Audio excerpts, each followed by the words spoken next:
আবহাওয়া অধিদপ্তর টানা ৩ দিন দেশের সর্বোচ্চ তাপমাত্রা রেকর্ড করেছে দেশের দক্ষিণ পশ্চিমের জেলা চুয়াডাঙ্গায়। এ জেলার ওপর দিয়ে বয়ে যাচ্ছে মাঝারি তাপপ্রবাহ। প্রচণ্ড রোদ আর তীব্র গরমে হাঁসফাঁস করছে মানুষ। শনিবার বিকেল ৩টায় দেশের সর্বোচ্চ তাপমাত্রা রেকর্ড হয়েছে চুয়াডাঙ্গায় ৩৮.৫ ডিগ্রি সেলসিয়াস। এ সময় বাতাসের আর্দ্রতা ছিল ২৬%। দুপুর ১২টায় ছিল ৩৫.৫ ডিগ্রি সেলসিয়াস। শুক্রবার তাপমাত্রা ৪০ ডিগ্রি সেলসিয়াসের কাছাকাছি ছিল। এদিন দুপুর ১২টায় চুয়াডাঙ্গার তাপমাত্রা রেকর্ড করা হয়েছে ৩৭ ডিগ্রি সেলসিয়াস। বৃহস্পতিবার চুয়াডাঙ্গায় সর্বোচ্চ তাপমাত্রা ছিল ৩৮.৫ ডিগ্রি।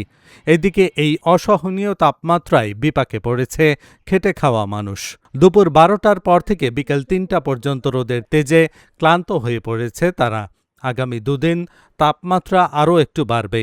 এরপর মেঘ ও বৃষ্টিপাতের দেখা মিললে তাপমাত্রা কমার সম্ভাবনা রয়েছে বলে জানিয়েছেন চুয়াডাঙ্গার আঞ্চলিক আবহাওয়া পর্যবেক্ষণাগারের পর্যবেক্ষক আলতাফ হোসেন। এই যে সূর্য তাপে বিরাট মাথা ফাতা পুড়ে যাচ্ছে, বুঝেছেন? খুব অসুবিধে, ধৈর্য ধরাই মুশকিল, শরীর বিরক্ত হয়ে যাচ্ছে, বুঝছেন? কি করব, না করলেও নাই, এই জন্য এখন পেট তো চালাইতে হবে, এই জন্য করা কাজ করা কষ্ট। তো গরম পড়তেছে, রোদ তাপমাত্রায় মানুষের চলাচল অনেক কঠিন হয়ে পড়েছে। মালাই ভাই আর গরমে আর সহ্য করতে আসেনি, তাই ঠান্ডা মালাই খাচ্ছে একটা ছবিগুল ভাই মধুকুলগুলি মালাই 10 টাকার মাল আছে, কিনে খাচ্ছি, কি করা যাবে গরমে?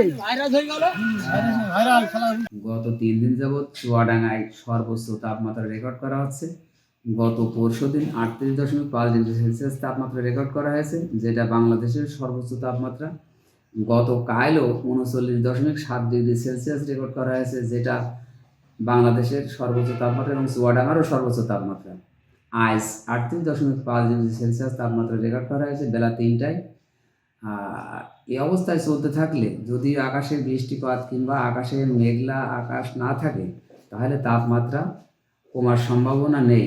এই মাঝারি তীব্র তাপপ্রবাহ চলতেই থাকবে, আর যদি মেঘ এসে যায় সেক্ষেত্রে তাপমাত্রা কমার সম্ভাবনা আছে।